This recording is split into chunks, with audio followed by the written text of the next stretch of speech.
충만 받읍시다. 성령 역사하고 다시 인사합니다. 큰 은혜 받읍시다.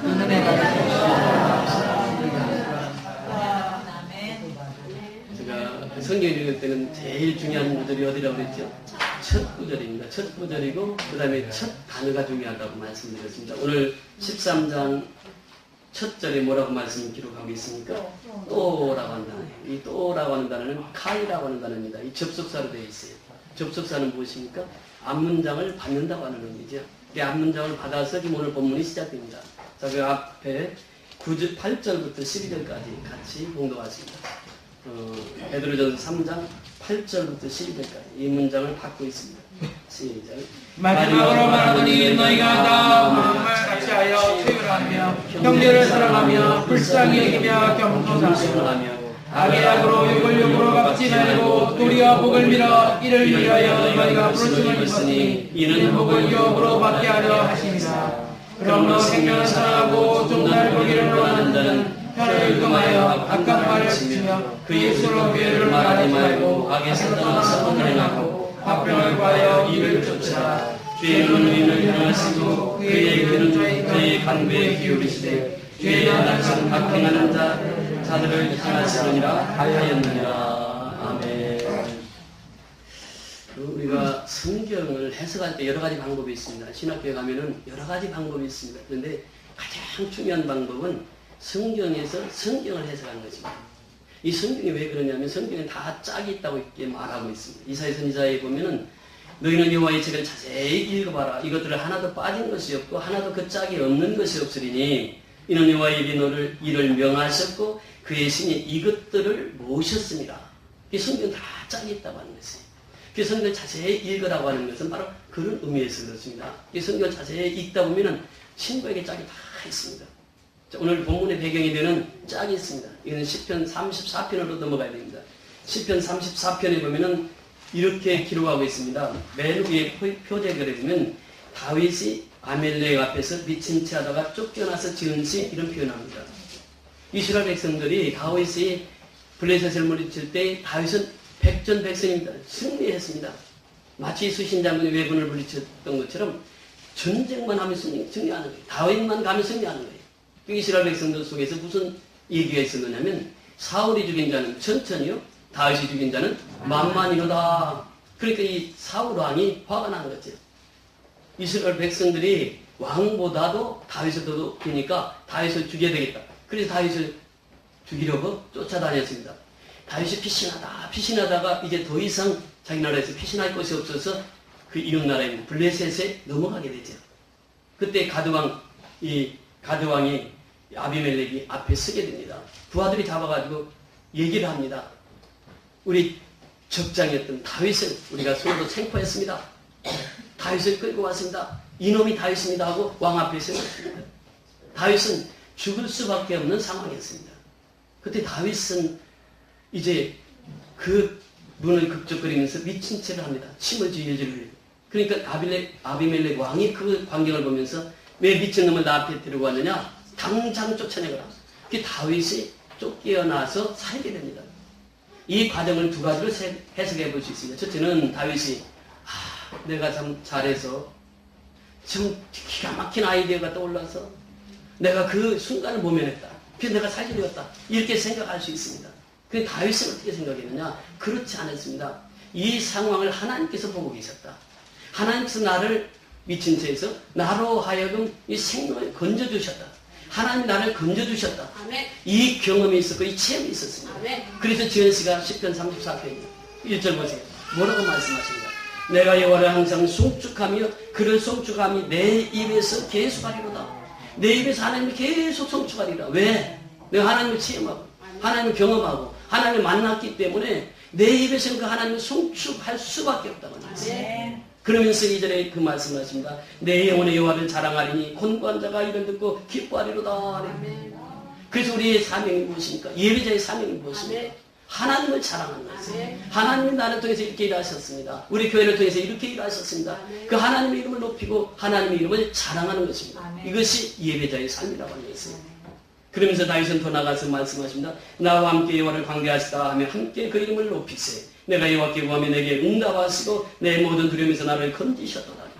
그래서 우리가 주의 이름으로 기도하면 그 어려움에서 주님은 우리의 기도를 응답하시고 우리는 수렁에서 깊은 수렁에서 우리를 건지시는 분이 하나님이심을 그는 찬양하고 있습니다. 저희가 그를 앙망하고 황체를 입었으니 그 얼굴이 영영이 부끄럽지 아니하리로다.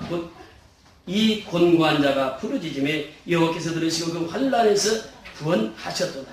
여호와의 사자가 주를 경외하는 자를 둘러친치고 저희를 건지시는도다. 8절과 찍습니다. 시작. 너희는 여호와의 선하심을 맛보 알지어다. 그에게 피하는 자는 복이 있도다. 이것이 다윗의 신앙 고백입니다. 너희는 그의 선하심을 맛보아 알지어다.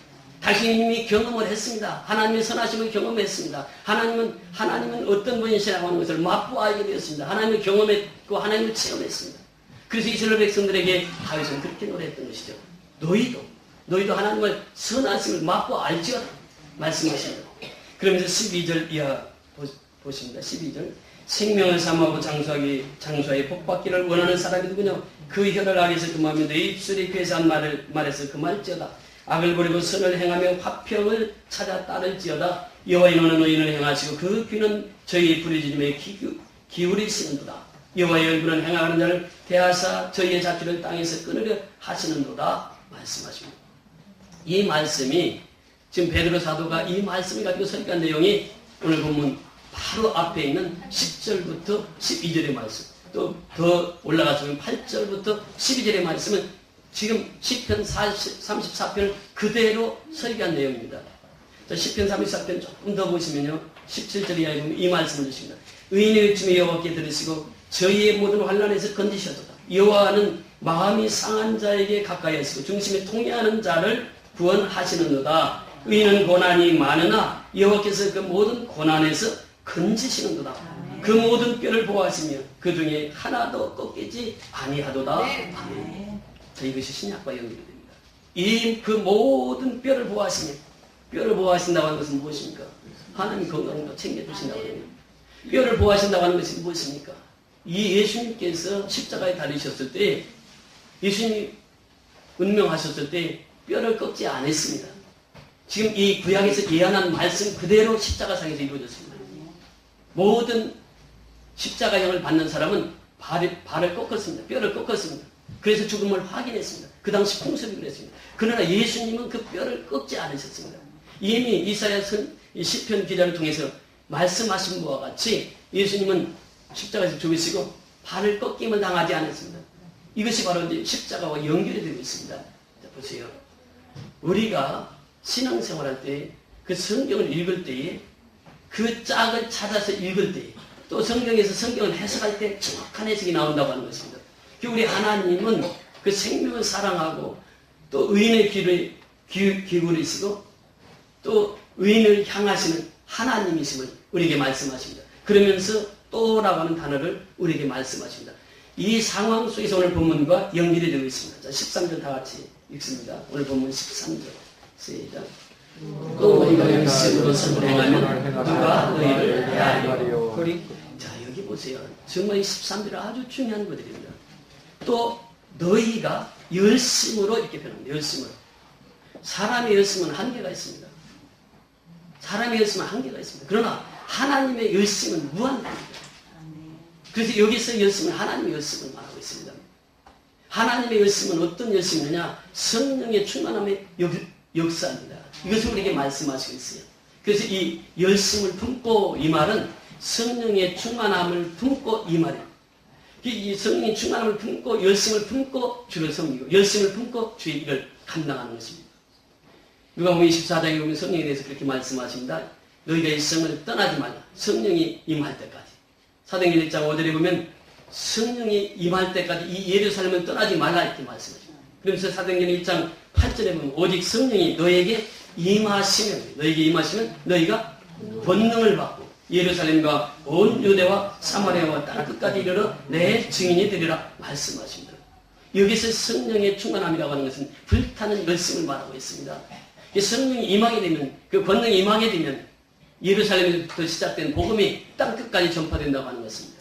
바로 이 장에 보면 또 그렇게 말씀하십니다. 이 장 32절에 보면 예수님은 하나님이 살리신지라 우리가 다 이 일의 증인이로다 이렇게 말씀합니다. 증인은 예수님이 십자가에 죽으셨으나 하나님이 다시 사흘 만에 살리셨다고 하는 것을 말하는 사람이 증인이라고 하는 거죠.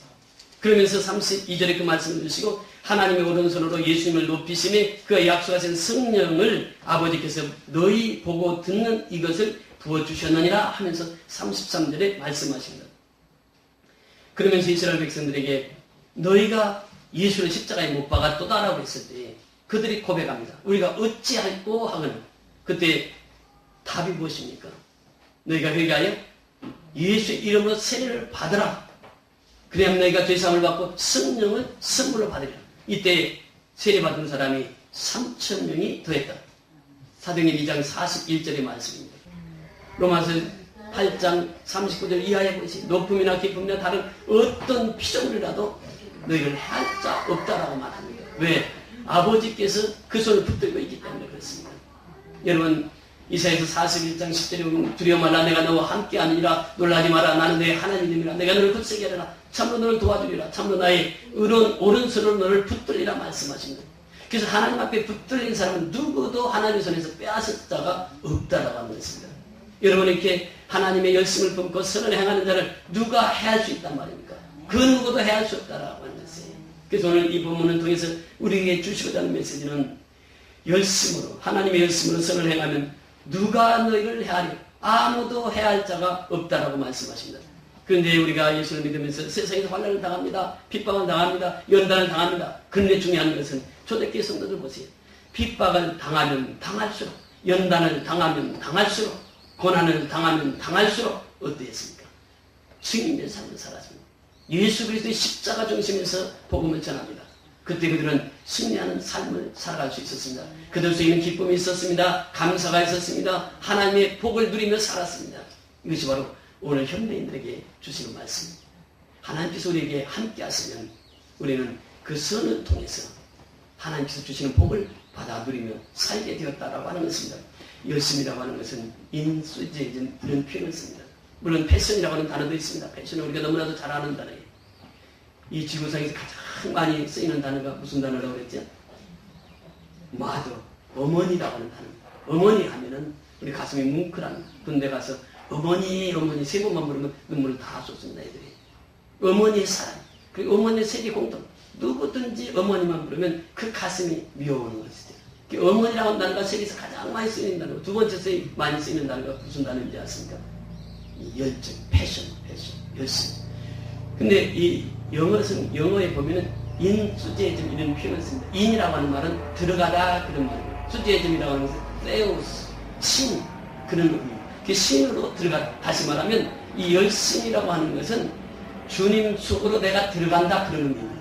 성령 속으로 내가 들어간다 그런 의미입니다. 그러니까 열심을 품고 주를 섬기면 주님께서 우리를 케어해 주시고 돌보시고 인도해 주신다고 하는 사실입니다.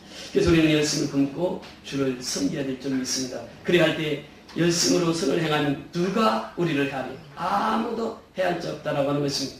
14절 우리 다 같이 읽습니다. 그러나 너희를 위하여 고난을 받으면 복 있는 자니 저희의 두려움을 두려워 말며 소동치 말고 너희 마음에 그리스도를 주로 삼아 거룩하게 하고 너희 속에 있는 소망에 관한 이유를 묻는 자에게 대답할 것을 항상 예비하되 온유와 두려움으로 하고. 자, 여기 보세요. 의를 위하여 고난을 받으면 어떻게 했다고요? 복이 있다. 이렇게 말합니다. 그러니까 의를 위해서 복을 받는, 고난을 받는 사람은 하늘의 복을 보고 살아가는 것이에요. 하늘문 항상 열려 있습니다. 의인에게 항상 열려 있습니다. 그래서 의인이 고난을 당하면 하나님께서는 그 고난의 대가로 복을 주시겠다. 그래서 의인의 고난은 어떻습니까? 즐거움이요. 의인의 고난은 기쁨입니다. 고난이 오면 고난이 올수록 더 기뻐하고 더 즐거워하는 것이 의인의 삶이었습니다. 초대교회의 삶이었습니다. 오늘도 역시 마찬가지입니다. 우리가 어려움 있고 힘든 일이 있을 때마다 우리는 하나님 앞에 더 가까이 나가게 되는 것이고 그것이 우리에게는 복이 되는 줄 믿습니다. 의인의 고난은 복입니다. 그래서 우리는 정말 신앙생활하면서 내가 아무 잘못 없이 고난받을 때, 핍박받을 때 그래서 하나님이 주시는 축복의 기회다라고 하는 사실을 항상 기억하고 승리하는 저와 여러분이 될 수 있기를 주의 이름으로 축원을 드립니다. 의인의 의를 위하여 고난을 받으면 복이 있는 자니 저희의 두려워함을 두려워하지 말며 소동치 말고 그랬어요. 세상에 두려워하는 것 두려워하지 말고 소동치 말고 오직 주 앞에 견고하게 서서 주의 말씀으로 거룩한 삶을 살라고 하는 것입니다. 15절에 같이 있습니다. 15절 시작. 너희 마음에 그리스도를 주로 삼아 거룩게 하고 너희 속에 있는 소망에 관한 이유를 묻는 자에게는 대답할 것을 항상 예비하되 온유와 두려움으로 하고 너희 마음에 누구를 주로 삼아요? 그리스도를 주로 삼아 어떻게 하라고요? 거룩게 하라. 이것이 첫 번째의 과제입니다. 우리의 마음속에 그리스도를 주로 삼아 거룩게 하는 것이 우리의 신앙의 출발입니다. 우리의 신앙의 중심입니다. 우리의 신앙의 끝이 되는 것입니다. 그래서 우리는 항상 그리스도를 주로 삼아서 거룩게 하는 것입니다. 거룩하다고 하는 것은 무엇입니까? 성별되었다고 하는 것입니다. 세상 사람과 같이 사는 것이 아닙니다. 세상 사람과 같이 살지만 그들과 함께 사는 것이 아닙니다. 우리는 거룩한 삶을 살아가야 된다고 하는 것입니다. 내 속에 있는 그리스도가 나를 거룩게 한다고 하는 것입니다. 그래서 우리는 그 그리스도 앞에 무릎 꿇고 그 그리스도 앞에 항상 말씀으로 정결한 삶, 거룩한 삶으로 하나님 앞에 영광을 돌려야 될 줄 믿습니다. 그래서 내가 하나님 앞에 거룩한 삶을 살게 되면 내 속에 소망이 생기게 되는 것입니다. 지금 시편 기자가 고백하고 있는 것처럼 너희는 선하심을 맛보아 알지어다. 또 바울이 고백하고 있는 것처럼 치유를 하며 치유라고 하는 것은 경험하고 동의하다고 하는 것입니다. 그래서 우리가 이 말씀을 볼 때에 우리 속에 있는 소망에 관한 이유를 묻는 자에게는 대답할 것을 준비하되 항상 온유와 두려움으로 하고 이렇게 표현하고 있습니다. 내게 있는 소망, 묻는 자에게 이것을 대답하는 것은 아주 쉽습니다. 왜? 내가 신앙생활하면서 받은 은혜가 있으니까. 내가 신앙생활하면서 받은 사랑이 있으니까. 받은 감사가 있으니까. 그것을 내가 얘기해 주는 것입니다. 이것이 바로 복음이에요. 복음을 전하는 것은 아주 쉬운 것입니다. 하나님을 경험하고 하나님을 채우라는 사람은 복음을 전하는 것이 밥 먹도 쉬운 것이. 그러나 이 하나님을 체험하지 못하면 이 복음 전파한다는 것이 그렇게 어렵습니다. 우리가 전도는 아주 쉬운 것이. 내가 받은 은혜를 그대로 말해주는 것이니까 쉬운 것입니다. 우리 다 같이 따라서 하십니다. 전도는 쉬운 것이다. 내가 받은 은혜를 전하는 것이다. 은혜를 받아야 돼. 그래야 전도가 쉬워지는 것입니다. 그래서 내가 소망 있는 것을 다른 사람에게 말할 수 있는 것입니다. 어떤 분이 이런 글을 썼는데 글을 보면서 좀 감동이 돼서 소개를 하려고 합니다. 인생 일장 중몽. 인생 일장 중몽인 것은 한 주먹밖에 안 되는 손으로 그대 무엇을 주려 하는가? 한 자밖에 안 되는 가슴에 무엇을 품으려 하는가? 길지도 않는 인생 속에서 많지도 않는 시간 속에서 그대 무엇에 허덕인가? 일장 중몽 공술의 공수거에 우리인의 덧없는 인생을 비유했던가? 오는 세월 막을 수 있는가? 가는 세월 잡을 수 있는가? 원통의 눈물을 거두소서 통곡의 여관을 버리소서. 녹는 애간장 이꺼들랑 흐르는 강물에 던져버리고 타는 목마름에 이꺼들랑 한 잔술로 씻어버리세. 피는 꽃이 이쁘다 한들 11을 가리요. 지는 꽃이 슬프다 한들 내 마음보다 더 한소냐. 오시는 자 욕심 없이 오시고 가시는 자 미련 없이 가소서. 우리의 인생 참으로 허망하고 부질 없어라. 그러나 오늘도 숨을 쉬고 있기에 씨앗든 망태기 짊어지고 산으로 들러 씨를 뿌려야 하지 않겠소. 고즈넉히 들려오는 풍경 속에 잠들지 않는 상념은 소리 없이 깊어만 가네. 어차피 인생은 일장중몽인 것을. 저는 이 시를 읽으면서 그 마지막 부분. 그러나 오늘도 숨을 쉬고 있기에 씨앗든 망태기 짊어지고. 망태기 어르신들도 다 아는데 전문의들이 망태기가 뭔지 잘 모르고 꼴을 베서 담는 것이 망태기입니다. 씨앗든 망태기 짊어지고 산으로 들러 씨를 뿌려야 하지 않겠소. 이것입니다. 우리가 복음을 받았다 하면 복음의 씨가 우리 속에 있습니다. 그 씨를 뿌려야 하지 않겠소. 이 말이죠. 배추하고 알타리를 심어놨습니다. 여러분 이제 끝나고 보세요. 그 알타리 배추가 아주 잘 자라고 있습니다. 뿌리는 열매 되지 않는데 그 싹이 나서 잘 자라고 있습니다. 씨앗은 생명이 있습니다. 생명은 뿌리면 반드시 자라게 되어 있습니다. 여러분 어떤 환경 속에서 생명은 자라게 되어 있습니다. 우리의 복음의 생명이 바로 그것입니다. 복음의 씨를 뿌리면 반드시 자라게 되어 있습니다. 씨는 자라게 되어 있습니다. 인생은 허망한 것입니다. 어제 그 고계자 권사님 장례를 다 전국 환송 예배를 마치고 장례를 마치고 돌아오는 길에 커피 한 잔 마시면서 들녘을 보았습니다. 옥백과가 물어있고 곡식이 한달이 열매를 맺어가는 그 모습을 보면서 내 인생을 다시 한번 돌이켜보고 또 그분과의 관계를 다시 한번 떠올리게 되었습니다. 앞이 안 보이시고 4, 50년 동안 그렇게 홀로 사셨고 아무 연구 없이 무익공노인으로 사셨습니다. 그분과 함께 생활을 하면서 어쩌면 저희 어머님이 입원했을 때는 한 달에 한 번 이렇게 면회 갔었는데 그분이 입원해 시켜놓고 일주일에 서너 번 너댓 번씩 다니면서 그걸 쭉 돌보면서 또 그분이 이제 치매가 있어서 어려움을 겪을 때에 천사요양원을 가고자 7개월 동안 기도했는데 거기를 가지 못했다고 그 얘기를 듣고 연락을 해서 3시간 만에 그 천사요양원에 들어갈 수 있도록 입소할 수 있도록 조치해서 들어가게 되었습니다.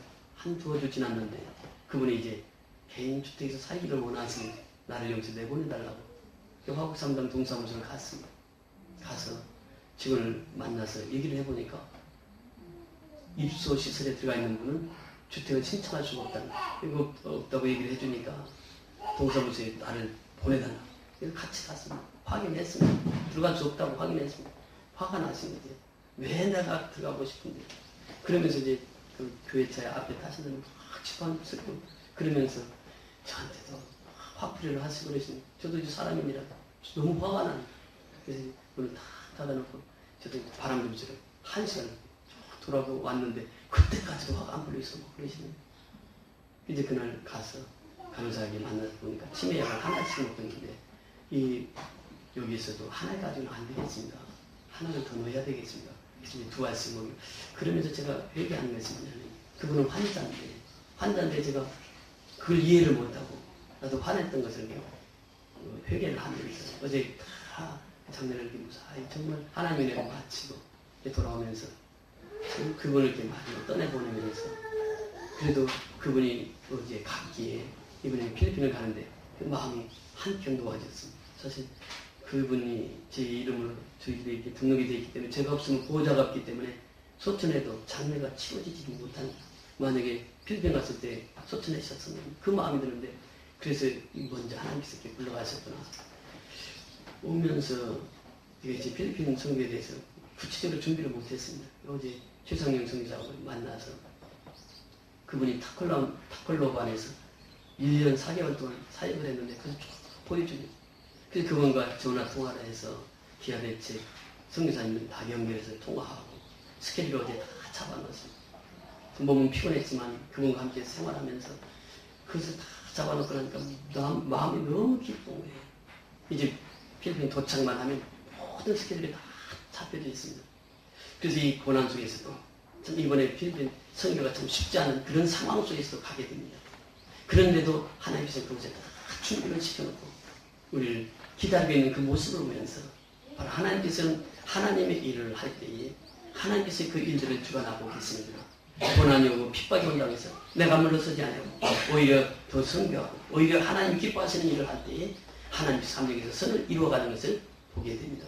하나님의 일은 정말 통일의 바퀴가 딱 아구가 맞춰서 돌아가듯이 그렇게 맞춰서 척척 돌아가는 그 모습을 보면서 정말 하나님을 찬양하고 어제도 기쁨의 하루를 지냈습니다.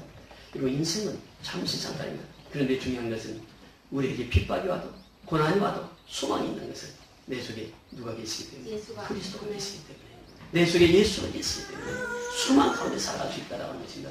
여러분 예수를 모신 자는 어떤 상황 속에서도 승리할 수 있습니다. 너희가 세상에서 환난을 당하나 담대하라. 내가 세상을 이겨노라. 주님이 말씀하셨습니다. 그 말씀이 우리에게 주신 말씀입니다. 우리가 정말 이 땅을 지키고 사수해야 되면 그것이 있습니다. 하나님께서 이미 젖고 끓이는 가나안 땅을 우리에게 주셨습니다. 우리는 이 땅에서 지금 예배를 드리고 있습니다. 이 땅에서 하나님을 찬양하고 있습니다. 하나님께서 주신 땅에서 우리가 마음껏 하나님의 사랑을 누리고 살고 있습니다. 그래서 우리는 이 가나안 땅에 들어온 백성입니다. 가나안 땅에 들어오지 못한 사람들은 그렇게 얘기할 수 있습니다. 그러나 가나안 땅에 들어온 사람은 이제는 기쁨을 누리고 살면 되는 것이고 믿음으로 살면 되는 것이고 하나님께서 이미 우리에게 승리의 삶을 주셨고 그 승리를 누리며 살아가면 된다고 하는 말씀입니다. 그래서 오늘도 우리 속에 있는 그리스도 이 그리스도를 담대히 증거해서 내 속에 있는 그 소망을 담대히 증거해서 하나님 앞에 영광 돌리는 저와 여러분이 될 수 있기를 주의 이름으로 축원을 드립니다. 아멘. 우리 16절, 17절을 같이 읽습니다. 선한 양심을 가지라. 이는 그리스도 안에 있는 의의 선행을 욕하는 자들로 그 비방하는 일에 부끄러움을 당하게 하려 합니다. 선을 행함으로 고난받는 것이 하나님의 뜻이신데 악을 행함으로 고난받는 것보다 나아라. 선한 양심을 가지라. 깨끗한 양심을 가지라. 청결한 양심을 가지라. 그러면 사실 말씀이 선을 행함으로 고난받는 것이 무슨 뜻이라고요? 하나님의 뜻이다 이렇게 말합니다. 여러분, 여러분의 생애 속에 고난이 있습니까? 우리 교회에 고난이 있습니까? 나라에 고난이 있습니까? 그러면 그것이 하나님의 뜻이다. 그 고난을 이겨나갈 수 있는 힘은 하나님 주십니다. 능력을 하나님께서 주십니다. 그래서 우리는 날마다 그 하나님 앞에서 우리의 모습을 바라보면서 이 하나님이 주신 뜻, 이것을 행하면서 나가는 것입니다. 여러분, 우리가 육체에 남은 때는 누구를 위해서 살아갈 것입니다. 하나님의 뜻을 위해서 살아가야 될 점이 있습니다. 하나님의 뜻은 고난받는, 선한 양심을 가지고 고난받는 그것이 하나님의 뜻일진데 악을 행함으로 고난받는 것보다 나으니라고 말씀해 주고 있습니다. 우리가 오늘 이 말씀을 통해서 우리에게 주시는 교훈의 메시지가 있습니다. 우리가 하나님의 열심을 품고 주를 섬겨야 된다고 하는 것입니다. 나의 열심은 한계가 있습니다. 내가 생각하는 것은 한계가 있습니다. 그러나 하나님의 열심을 품고 살면 끝없이 주님 앞에 충성할 수 있고 헌신할 수 있습니다. 두 번째는 하나님의 열심으로 선을 행하면 누가 너희를 해하리. 하나님의 열심이 인수제 신 속에 들어가다고 합니다. 성령 속에 들어간다고 합니다. 예수 속에 들어간다고 하는 것이 이 사람을 누가 해하겠는가. 하나님 앞에 우리가 정말 하나님과 함께 동행하면서 살아갈 때 우리를 그 누구도 하나님의 손에서 빼앗을 자